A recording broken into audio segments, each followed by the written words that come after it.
Un sacerdote y 2 seminaristas fueron asesinados a balazos. Un sacerdote fue apuñalado en una iglesia. La Iglesia Católica condenó el asesinato de 2 sacerdotes. Por la desaparición de un sacerdote. 2 agentes ministeriales fueron asesinados. Asesinados dentro de su propia iglesia en el Estado de México.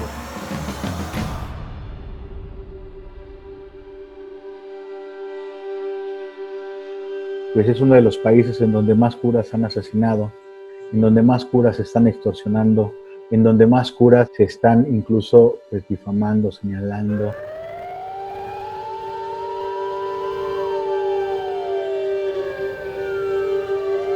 No estamos en una persecución religiosa por odio a la fe, pero vemos que el sacerdote católico en determinadas circunstancias ha sido un elemento fundamental de estabilización social que incomoda a grupos, a mafias, a sujetos de poder.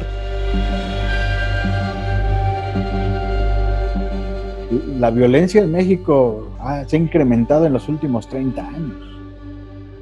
Es una situación que se ha, como pandemia, hay una sociedad que se ha enfermado de la violencia. El crimen organizado no solo es el narcotráfico. O sea, el crimen organizado tiene muchísimas caretas.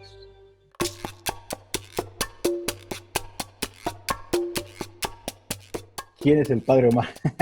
Soy un sacerdote de la Sociedad de San Pablo, director del Centro Católico Multimedial.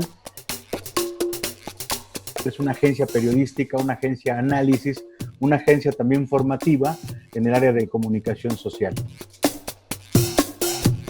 Mi tarea ha sido la recopilación de la información que se da en torno a estos casos de sacerdotes asesinados, evaluar pues por qué son asesinados o perseguidos los sacerdotes y tener también un seguimiento en torno a los casos.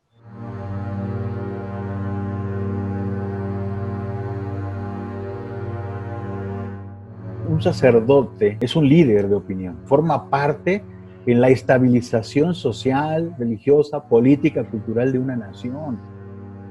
Obvio, esto compite fuertemente con aquellos que promueven la trata de personas, el narcotráfico, la explotación de migrantes, la pornografía infantil y demás. Entonces, cuando se elimina a un sacerdote, no se elimina a una persona, se elimina una institución. En estos momentos la Iglesia también pasa por una situación delicada en cuanto a su credibilidad y se ha perdido mucho la confianza en torno a los ministros de culto y autoridades eclesiásticas, particularmente por el problema de los abusos. El 30 de abril, que salió de aquí, era la misa fue a las 7, fue a las 6. Allá fue a las 6 y lo secuestraron como a las 7 por ahí. Empezamos a hacer la investigación a partir de los años 90 y entonces se convirtió ya de un pequeño comunicado o un pequeño reporte anual a una investigación ya más seria, escrito a un libro y ahora pues a un documental.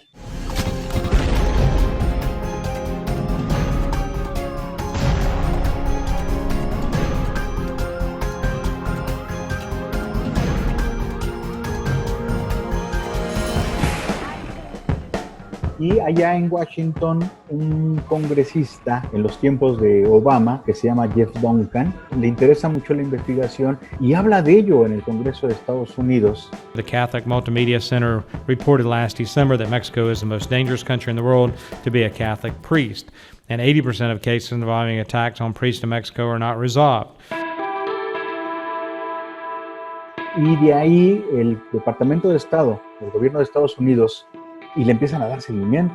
Christians are being slaughtered today. That final stage of persecution, which we are going to talk about. We hope that the State Department takes note and reads carefully what you have conveyed to the subcommittee. Me acompaña Omar Sotelo, sacerdote, y Guillermo Gazzanini para hablar precisamente sobre este libro. Vamos a hablar de Tragedia y Crisol. Padre, un gusto saludarte y qué bueno que estás con nosotros. Mucho gusto, saludos. Y me acompaña en este estudio el sacerdote, es director del Centro Multimedia. Y el Premio Nacional de Periodismo del año 2017 para Derechos Humanos va para el Padre Omar. El Premio Nacional de Periodismo que nos dan precisamente le da la fortaleza, le da la autenticidad a la investigación. Tal vez si no hubiera sido por el Centro Católico Multimedial y por la labor que ha hecho el Padre Omar, estos sacerdotes que hemos seguido en nuestras investigaciones al momento serían desconocidos. No tendríamos ninguna referencia sobre ellos, quiénes son, de dónde vienen, cuándo se ordenaron y bajo qué circunstancia murieron.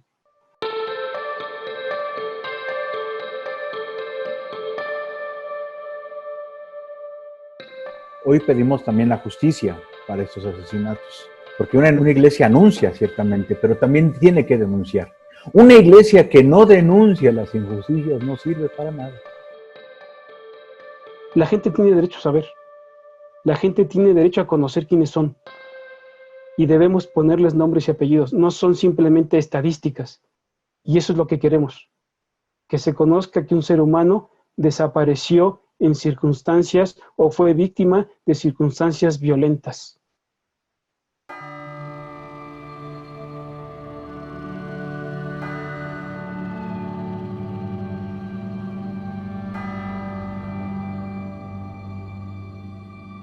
Por desgracia, la pandemia del coronavirus, el COVID-19, se va a poder controlar, pero la pandemia de la violencia en México, por desgracia, va a tardar años todavía en poder aplanar la curva, como dicen hoy los epidemiólogos, ¿no?